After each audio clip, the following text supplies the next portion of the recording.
लेकिन संजय झा, आ रही हूं आपके पास। संजय झा, जो बात ममन खान की बताई, ये सवाल वही है। अगर कांग्रेस पार्टी एक तरफ पोलराइज करेगी तो हिंदू वोट दूसरी तरफ पोलराइज होगा। चुनाव लोकसभा के में नहीं हुआ, लेकिन क्या जनता में ये संदेश अब चला गया है? नाविका जी देखिए, अभी भी इतना जब जीते हैं सुधांशु जी, लेकिन अभी भी मजहब की सियासत कर रहे हैं, धर्म को लेके अभी भी राजनीति हो रही है। ये तो भाजपा, देखिए ये भाजपा का डीएनए है, ये कभी कोई बदल ही नहीं सकता है। सुधांशु जी, इस बात को आप मानिए, चुनाव में हार जीत होता है, कांग्रेस का प्रदर्शन अच्छा होना चाहिए था, ये मानता हूं, लेकिन मुद्दे थे इसमें, जवान, किसान, पहलवान, संविधान, बेरोजगारी और जिस तरीके का इंफ्रास्ट्रक्चर अभी रहा है हरियाणा में, ये सब लोगों ने देखा है। और इसीलिए हम लोग भी काफी आश्चर्यजनक रहे हैं, हम लोग को एक तरीके से धक्का लगा है कि कांग्रेस पार्टी एक जो कहते हैं जीती हुई चुनाव को हार गई है। आपका ये इस पर खान को लाना या यहां पर फिर वही धार्मिक ध्रुवीकरण कोशिश की जो आप कर रहे हैं, ये गलत है, ये नकारात्मक राजनीति है आपका। और इसीलिए हम बताते हैं महाराष्ट्र में भी चुनाव होने वाला है, झारखंड में भी होगा, दिल्ली में भी होगा, अगले साल बिहार में भी होगा। और आप लोग का यही अहंकार जो रहेगा, ये आपको अगले चुनाव में डुबा भी सकता है। लेकिन ये आपका अहंकार तो आज शिवसेना उद्धव ठाकरे गुट की प्रवक्ता जो है प्रियंका चतुर्वेदी, उन्होंने बता दिया कि जहां जहां सीधी लड़ाई है बीजेपी और कांग्रेस, वहां आपको सोचना पड़ेगा। और मैं राजेश गुप्ता जी जो प्रवक्ता है आम आदमी पार्टी के, उनसे पूछना चाहती हूं, सवाल सीधा है, इंडिया अलायंस में कांग्रेस पार्टी क्या अलायंस को एक साथ रखने में विफल हुई है, और इसलिए क्या हरियाणा में कांग्रेस पार्टी को वोट डिवीजन से कहीं ना कहीं खामियाजा भुगतना पड़ा है? और आम आदमी पार्टी जो कह रही थी कि उनका बहुत बड़ा स्टेक है हरियाणा में, आज आम आदमी पार्टी क्या कहेगी? 0 सीट। देखिए इसमें कोई दो राय नहीं कि अगर आप अरविंद केजरीवाल जी का ट्वीट देखें तो उसमें बहुत क्लियर है कि किसी भी चुनाव को हल्के में नहीं लेना चाहिए। ये सभी जानते हैं कि बीजेपी किस किस्म से चुनाव लड़ती है। आपने अभी एक बात कही कि अगर कांग्रेस पोलराइज करेगी, मेरा ये कहना है कि कांग्रेस तो जो कर रही है उसके बारे में तो कांग्रेस के लोग बताएंगे, लेकिन बीजेपी किस तरीके से पोलराइज कर रही है, ये मेरे बड़े भाई सुधांशु जी ने अभी भी बोल दिया कि पोलराइजेशन करो। और 80 वर्सेस 20 की स्टेटमेंट इनकी है, हमारी नहीं है। लेकिन खैर, मैं इनको बधाई देता हूं, आज ये जीते हैं और इनको बहुत बहुत बधाई, क्योंकि जिस किस्म की एंटी इनकम्बेंसी दिखाई दे रही थी, किसान, जवान, पहलवान जिस तरीके से बार बार नाराज थे, तो अभी ये विश्लेषण कांग्रेस को भी करना और हमको भी करना और सबको करना पड़ेगा कि भाई इतनी बड़ी हार या ये कहना चाहिए बीजेपी की ऐसी जीत कैसे हो गई।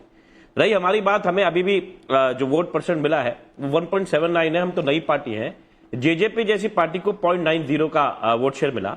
और एक बहुत मजेदार कहानी है कि जिसके साथ भी बीजेपी जाती है, जैसे जेजेपी हो या पीडीपी का कांग्रेस जो कश्मीर में हाल हुआ है, या वाईएसआर कांग्रेस का जो आंध्र में हुआ, जो इसके साथ गठबंधन में भाजपा के साथ गया, उसकी बर्बादी लगभग तय हो जाती है, बिल्कुल बहुत बुरा हाल हो जाता है।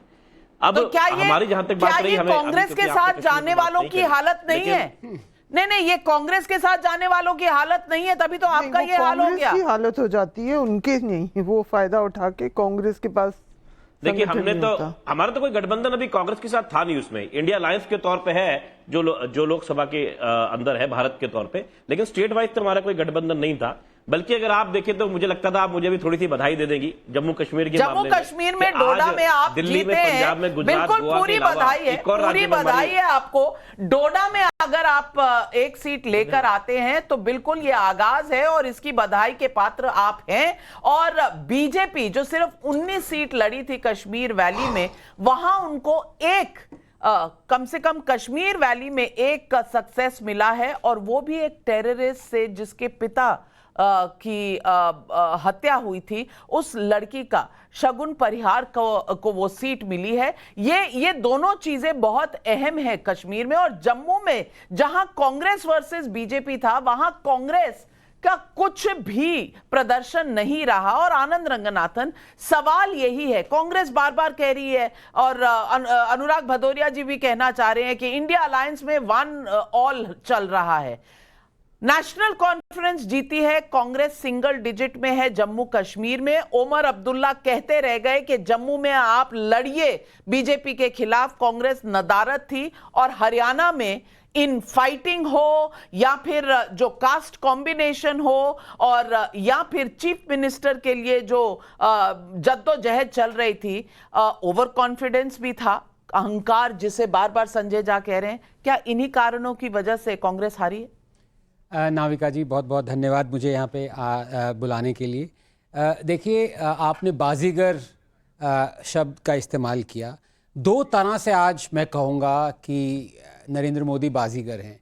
एक जो हारते हारते जीत जाते हैं, जो हरियाणा में हुआ, और जो हार के जीत जाते हैं, जो जम्मू एंड कश्मीर में हुआ। ये बात बतानी बहुत ज़रूरी है, क्योंकि हरियाणा की जीत तो देखिए पॉलिटिक्स में, जैसे ठीक कहा भदौरिया जी ने और संजय जी ने भी कहा कि हार जीत होती रहती है, लेकिन कश्मीर में बीजेपी का हारना लेकिन फिर भी जीतना, ये एक सिग्निफाई करता है कि वहाँ पे अब ये नॉर्मलसी आ गई है।